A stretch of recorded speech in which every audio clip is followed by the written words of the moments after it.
కాలం ప్రతిదీ మారుస్తుంది.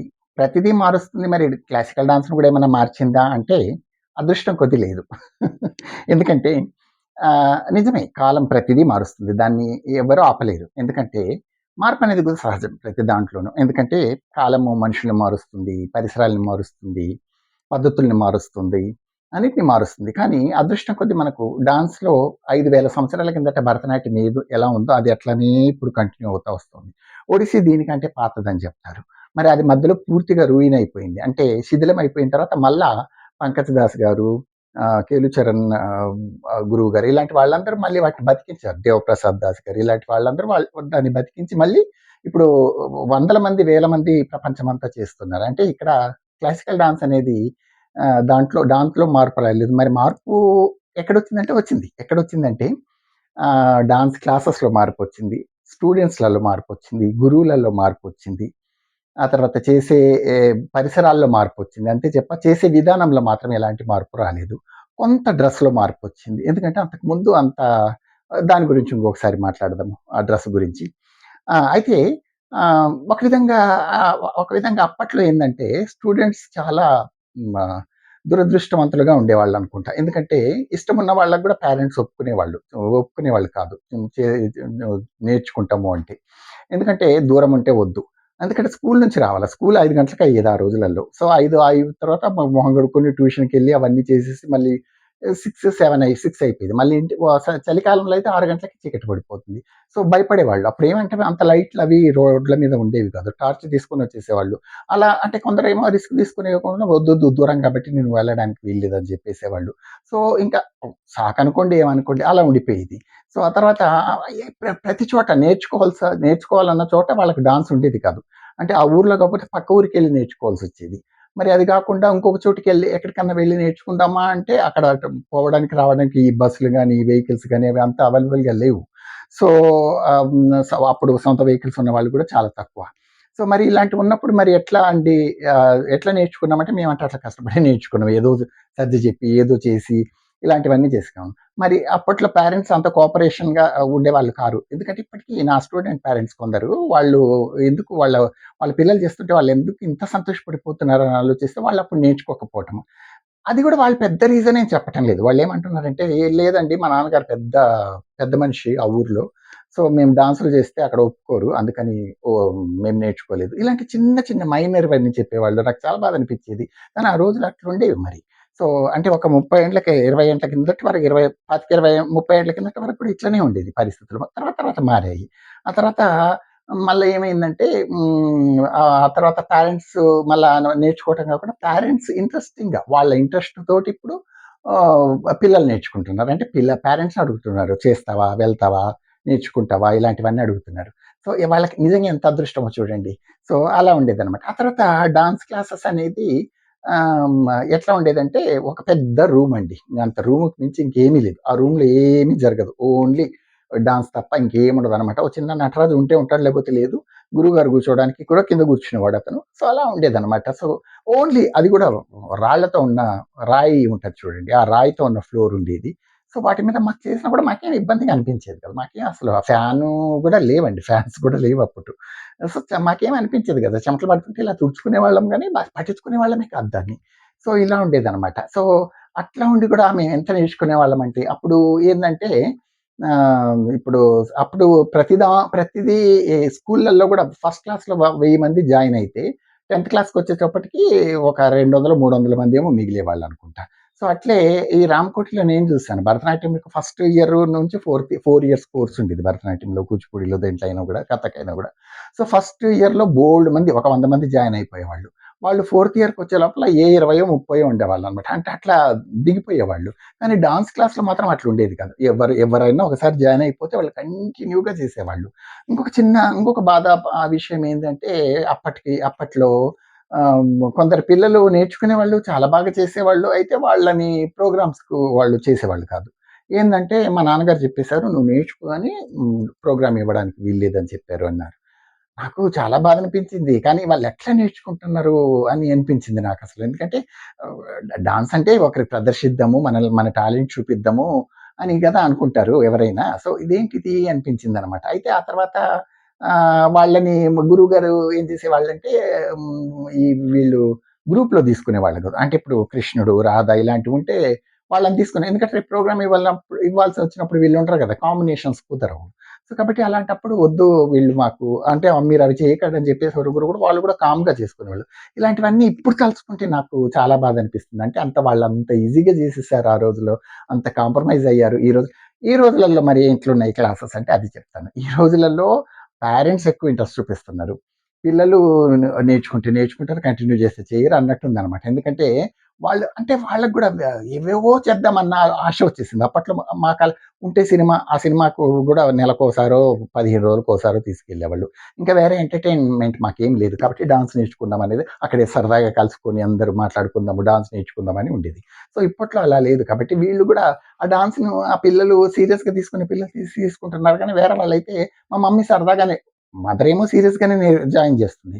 వీళ్ళు సరదాగా అనుకుంటారనమాట. అంటే వీళ్ళేందంటే ఆ డాన్స్ గూడా చూసి ఇది చాలా అందంగా చేస్తున్నారు. చాలా ఈజీగా నేర్చుకోవటం కూడా ఇంత ఈజీగా నేర్చుకుంటారు. అంటే ఆ డిసిప్లిన్‌ని వాళ్ళు ఫాలో కారు.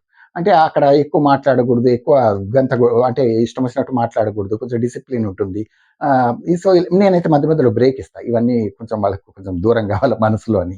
సో, వేరే వాళ్ళైతే అది కూడా ఇవ్వరనుకుంటా. మరి అలాంటప్పుడు వాళ్ళకి ఆ డిసిప్లిన్ అనేది ఫాలో కాకుండా వాళ్ళు ఆ డిసిప్లిన్ ఫాలో అవ్వటం కష్టమయ్యి నేను నేర్చుకోను మమ్మీ అలా ఇలా అని కూడా అంటూ ఉంటారు. సో, ఇట్లాంటివి కూడా జరుగుతుంటాయి. మనం ఏం చేయాలంటే ఇప్పుడు నేను కూడా పేరెంట్స్‌ని ఏమంటానంటే మీరు మేము కొందరు చెప్పారనమాట. మా అమ్మాయికి మా హస్బెండ్‌కి చాలా ఇంట్రెస్ట్ అండి. ఆయనకు ఇదేమో నేర్చుకొని అంటా ఉందంటే నేనన్నా అంత బలవంతంగా మీరు డాన్స్‌కి మాత్రం పంపియకండి. దేనికన్నా పంపియండి ట్రై చేయండి. కానీ డాన్స్‌లో వద్దనేస్తే మీరు వదిలేసేయండి మీరు పూర్తిగా అని చెప్తాననమాట. అంటే నేను ఒక చిన్న ఎగ్జాంపుల్ చెప్తాను. ఇక్కడ నాకు టీడీపీ రాజ్యసభ ఎంపీ మిసెస్ ఉన్నారు. ఆవిడ నాతో ఏమన్నారంటే వాళ్ళ అమ్మాయి ఆల్రెడీ డాక్టర్ చేస్తుంది. నన్నడిగింది. మీకు ఏంటండి ఇన్ని డాన్సులు నేర్చుకున్నారు. మీకంత ఇంట్రెస్టా అని అడిగిందనమాట. అంటే అవునండి ఇంట్రెస్ట్ ఉండబట్టే కదా నేను ఇన్ని నేర్చుకున్నాను అనంటే, నాకు కూడా ఇంట్రెస్ట్ అండి. మా అమ్మాయిని పంపించాను. చిన్నప్పుడు పంపిస్తే అది పోయేదే కాదు. కాళ్ళు నొప్పి మమ్మీ అనేది. మా అత్తగారు నేనైనా బలవంతంగా పంపించేవాడిని దాన్ని. మా అత్తగారు చెప్పారు, "దానికి ఇష్టం లేనప్పుడు నువ్వెందుకు అట్లా పంపిస్తున్నావు? నన్ను అరిచే లోపల ఇంక నేను మానేశాను" అన్నది. మళ్ళీ ఏమన్నా నేర్చుకున్నదా అంటే, "లేదు లేదండి ఇప్పుడు డాక్టర్ చేస్తుందని" అంటే నేను చాలా మంచి పని చేసింది ఈవిడ అనుకున్నా. ఎందుకంటే అట్లా ఇంట్రెస్ట్ లేని వాళ్ళని మీరు పంపించినా వేస్ట్ అసలు యాక్చువల్‌గా. కొందరు రియలైజ్ అయ్యి మళ్ళీ వచ్చి జాయిన్ అయితారు. ఒక చిన్న పాప, ఆ పిల్ల పేరు నాకు తెలీదు. యూకేజీలో తీసుకొచ్చింది. అప్పట్లో ఏంటంటే నాకు తెలియకుండా 6 ఇయర్స్ తర్వాత నే నే జాయిన్ 6థ్ ఇయర్‌లో జాయిన్ చేసుకోవాల్సిన డాన్స్‌కి చిన్న పిల్లల్ని కూడా జాయిన్ చేసుకునేవాడిని. అయితే ఒక అమ్మాయి వచ్చింది చిన్న అమ్మాయి ఎల్‌కేజీ అనుకుంటా. ఎల్‌కేజీ అమ్మాయి వచ్చి కూర్చుంటది నేర్చుకుంటానని సార్ इसको ले लिए हिंदी आमी इसको ले लीजिए సార్ అంటే నేను ये करती क्या बोलते नहीं नहीं कर लेती అన్నది. ఆ అమ్మాయి బుద్ధిగా వచ్చి కూర్చున్నదనమాట చక్కగా. నేను అన్న తర్వాత ఆ అమ్మాయి చక్కగా నేర్చుకున్నది. బేసిక్స్ అవన్నీ నేర్చుకుంటుంటే ఒకరోజు వాళ్ళ మదర్ అన్నది. వాళ్ళ మదర్‌కు నేను అడిగాననమాట. ఎట్లా ఈ అమ్మాయికి ఇంట్రెస్ట్ వచ్చింది? ఇంత చక్కగా నేర్చుకుంటా ఉంది అని ఒక 6 నెలల తర్వాత అడిగితే, "అయ్యో! లేదు సార్ ఫస్ట్ ఒక నెల మీకు జాయిన్ చేసే ముందు ఒక నెల ముందు మీ క్లాస్‌కే తీసుకొస్తే నేను నేర్చుకున్నాను. ఏడ్చేసింది. నేను పోను మమ్మీ అనంటే ఆమె ఏమనుకున్నదేమో మళ్ళా 1 మంత్ తర్వాత మళ్ళా నేనే అడిగా. "మెల్ల ఎళ్తావా?" అంటే ఎళ్తాననేసింది. నేరుగా వచ్చేసి అసలు నేను అనుకోలే ఇంత చక్కటి అమ్మాయి, ఇంత చక్కగా చేస్తున్న అమ్మాయి ఒకప్పుడు వద్దన్నది మళ్ళా నెలల తర్వాత అంటే పిల్లలండి. సో, అందుకని ఇలాంటి వాళ్ళని మీరు యాక్సెప్ట్ చేయొద్దు. కానీ వద్దు నేను పోనన్న వాళ్ళు మళ్ళా 2, 3 క్లాసులలో పంపించి కూడా మీ టైం వాళ్ళ టైం వేస్ట్ చేయకండి. డ్రైవర్ టైం కూడా వేస్ట్ చేయకండి. ఓకే. ఆ తర్వాత ఇంకొక విషయం ఏంటంటే ఆ రోజులలో ప్రోగ్రామ్స్ అనేది అప్పట్లో ఎట్లుండేదంటే ఓన్లీ అకేషనల్‌గా ఉండేది. ఇలాంటి ప్రోగ్రామ్స్ ఎక్కడ ఉండేవి కాదు. ఓన్లీ టెంపుల్స్‌లో మాత్రమే మేము ఇచ్చేవాళ్ళం. లేకపోతే ఆ! మోస్ట్‌లీ టెంపుల్సేనండి. వేరే ఎక్కడ టెంపుల్స్ అంటే టెంపుల్స్‌లో కాదు. టెంపుల్ ముందర పెద్ద స్టేజ్ కట్టేవాళ్ళు. అక్కడ మేము డాన్సెస్ ఏసేవాళ్ళము. అంతే తప్ప వేరే ఏ ప్రోగ్రామ్‌కి పంపించేవాళ్ళు కాదు ఇంట్లో గూడా. మా డాన్స్ డ్రెస్సులన్నీ డాన్స్ టీచరే పెట్టుకునేవారు. ఇలాంటివన్నీ ఉండేది. ఆ తర్వాత మేకప్ అందరూ వాళ్ళే చేసేవాళ్ళు. ఒక మేకప్ మ్యాన్ అని గాని, ఒక హెయిర్ డ్రెస్సర్ అని గాని ఇట్లా ఎవ్వరు లేరండి అప్పట్లో. అన్నీ మా మాస్టర్ గారే చూసుకునేవాళ్ళు ప్రతిది. సో, అన్నీ ఒక కుట్టడం మాత్రం వేరే వాళ్ళతో కుట్టించేవాళ్ళు.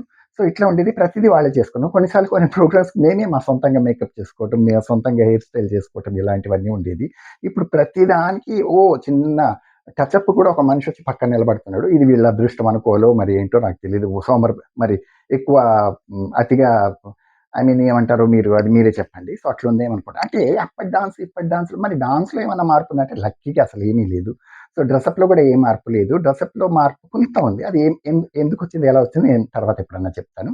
సో, అయితే నేనేమంటానంటే ఇప్పుడు ఇలాంటి డాన్స్ క్లాసెస్ కొన్ని చోట్ల ఎవరో ఏవేవో ప్రయోగాలు చేస్తున్నారు. ఏవో గిన్నిస్ వరల్డ్ అన్నారు, అదన్నారు, ఇదన్నారు. సో, ఇలాంటివన్నీ కూడా నా వరకైతే నేను I don't believe all those. ఎందుకంటే classical dance let it be as a classical dance. దాంట్లో ఎలాంటి మార్పులు లేకుండా ఉన్నంత వరకు లేనందుకు ఇంతవరకు నడుచుకుంటూ వచ్చింది.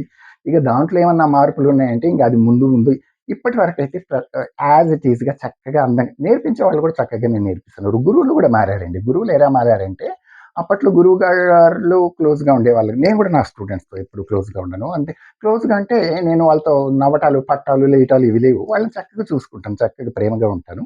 బట్ అంతే తప్ప ఇప్పుడు ఇప్పుడు కొంచెము అంటే కొంచెం ముద్దు చేస్తూ చాలా అందంగా, చాలా చక్కగా వాళ్ళు బుజ్జగిస్తూ నేర్పిస్తున్నారట అంటున్నారు. నాకు తెలీదు. నాకు అలాంటివి కుదరదు. నేను అలా చేయను. డిసిప్లిన్ అనేది డాన్స్‌లో చాలా ముఖ్యం. అది డిసిప్లిన్ లేకుంటే ఇంక డాన్స్ అనేది వాళ్ళ పిల్లలకి కూడా సరిగ్గా రాదండి. అది వచ్చినా మర్చిపోతూ ఉంటారు. నా పాత స్టూడెంట్స్ మళ్ళీ వచ్చి నా దగ్గరే నేర్చుకుంటున్నారు. అమెరికాకెళ్ళి, అక్కడికెళ్ళి, ఇక్కడికెళ్ళి. అదేంటంటే వాళ్ళు మర్చిపోయానని అనుకుని కూడా మళ్ళీ రీకలెక్ట్ చేసుకుంటున్నారు అన్నిటిని. అది ఎందుకలా అంటే అప్పట్లో వాళ్ళు చాలా డిసిప్లిన్‌గా నేర్చుకున్నారు కాబట్టి అది వాళ్ళకి మైండ్‌లో అట్లా సెట్ అయిందనమాట. సో, ఈ డిసిప్లిన్ అనేది ఇప్పట్లో కొంచెం చాలా మట్టుకు లేదనే చెప్పాలి. అంటే వాళ్ళు కూడా అంటున్నారు. నేను అడిగితేను మిగతా డాన్స్ టీచర్స్ కూడా లేదండి ఆ పేరెంట్స్ వాళ్ళు కూడా పెద్ద మా అమ్మాయిని తిట్టకండి, కొట్టకండి ఇలాంటివన్నీ అంటున్నారండి అనంటేను, సరే కొట్టకపోయినా గూడా ఐ మీన్ డిసిప్లిన్ అయితే వీ హావ్ టు మెయింటైన్. అది లేకుండా తిట్టడం, కొట్టడం మా వాళ్ళు గూడా అక్కడ మా మాస్టర్‌లు గూడా చేసేవాళ్ళు గాదు. తిట్టేవాళ్ళైతే గాదండి నిజానికి. సో, ఏమన్నా కొంచెం బాగాలేకుంటే కొంచెం మంచిగా చెయ్యి, అలా చెయ్యి, ఇలా చెయ్యి అనేవాళ్ళే తప్ప వాళ్ళు అసలు మేము కూడా చాలా చక్కగా చేసేవాళ్ళము. ఎందుకంటే మాకు ఆ డాన్స్ క్లాస్‌లో వెళ్ళి ఎప్పుడెప్పుడు ఎళ్తామా మండే టు 5 డేస్ ఉండేది. ఆ 5 ఏ డాన్స్ క్లాస్ అయినా మాకు అలానే ఉండేది. సో, అంటే 5 డేస్ మండే టు ఫ్రైడే వరకెళ్ళాం. సాటర్‌డే, సండే లేకుండా ఉండేది. మాకు కూడా హాయిగానే ఉండేది. ఎందుకంటే ప్రతిసారి అలసిపోవటం కూడా మాకు గూడా కష్టమే కదా! సో, అలా ఉండేది. కాకపోతే ఏందంటే ఆహ్, బ బ కాలానుగుణంగా అన్నీ మారినా గూడా క్లాసికల్ డాన్స్‌లో ఎలాంటి మార్పులు లేవు. నేను అష్యూర్ యూ మీకు నేను ఐ మీన్ ఏమంటారు దాన్ని? అలా నేను I can assure you. So, అలా ఉంటుంది. మీరు కూడా ఎక్కడ నేర్చుకున్నా డిసిప్లిన్‌గా నేర్చుకోండి. అప్పుడే మీకొస్తుంది. ఒక చిన్న థాంక్స్ ఇంకొక థాంక్స్ మీకు ఏం చెప్పాలనుకున్నానంటే 1,10,000 వరకు చూసారు నా వీడియోసు. నేను చాలా ఆనందంగా ఉంది. రోజుకు 1000 మంది, 1200 మంది చూసేస్తున్నారు. నాకు కూడా సంతోషంగా ఉంది. ఒకలాంటి భయంగా ఉంది. సో, అయినా కూడా నాకు ఒక చిన్న రిగ్రెట్ ఏంటంటే దీంట్లో ప్రతి నెల నేను ఎవరెవరు చూసారని చెక్ చేస్తానండి. మా యూట్యూబ్‌లో కనబడుతది కదా మీకవి. దాంట్లో 90% విమెన్ చూస్తున్నారు. ఓన్లీ 10% మెన్ చూసేవాళ్ళు. సో, ఇప్పుడు మరి విమెన్ ఎక్కువ చూస్తున్నారో, మరి మెన్ తగ్గారో నాకేం తెలీదు. మొన్న నేను 1,00,000 అయిందని చూసాను నేను మొన్న. మొన్న చూస్తేనేమో మెన్ 4% చూస్తున్నారు. విమెన్ 96% చూస్తున్నారు. వీళ్ళు యూట్యూబ్‌లో చూస్తున్నారు, టీవీలో చూస్తున్నారు, ల్యాప్‌లో చూస్తున్నారు, మొబైల్ అవన్నీ దాంట్లో కనపడతాయి. సో, అవన్నీ నాకు తెలుస్తుంది. కానీ మెన్ మాత్రం 4% చూస్తున్నారండి. అంటే వాళ్ళకి డాన్స్ చూడటమే ఇంట్రెస్టు. అంటే మెన్‌కి డాన్స్ చూడటమే ఇంట్రెస్ట్ ఏమో. డాన్స్ గురించి తెలుసుకోవటం ఇంట్రెస్ట్ లేదేమో నాకు తెలీదు. వాళ్ళు తెలుసుకుంటే బావుంటుంది. ఎందుకంటే వాళ్ళ ఫ్రెండ్స్‌కి, వాళ్ళ పిల్లలకి, వాళ్ళకి కూడా చెప్పొచ్చు గదా! సో, అందుకని ఐ రిక్వెస్ట్ వాళ్ళు కూడా చూస్తే బావుంటుంది. బట్ విమెన్ చూస్తున్నారు. ఓహ్! వాళ్ళు వాళ్ళు ఎంత ఇది వాళ్ళకెంత ఉపయోగంగా ఉందో నాకైతే తెలీదు. ఎందుకంటే నాకు ఎలాంటి కామెంట్స్ అలాంటివి లేవు. సో, కాబట్టి ఎలా ఉన్నా కూడా కొంచెం ఏదో ఉడతా భక్తిగా నేను అంటే డాన్స్ గురించి ఆ మాత్రం కొంచెం ఎడ్యుకేట్ చేయగలుగుతున్నానంటే నాకు నిజంగా చాలా సంతోషంగా ఉంది. మీకు గూడా చాలా థాంక్స్ చెప్తూ ఇంకొకసారి నెక్స్ట్ వీడియోలో లవ్ ఫెయిల్యూర్ డాన్స్ గురించి మాట్లాడదాం. Okay. Thank you so much.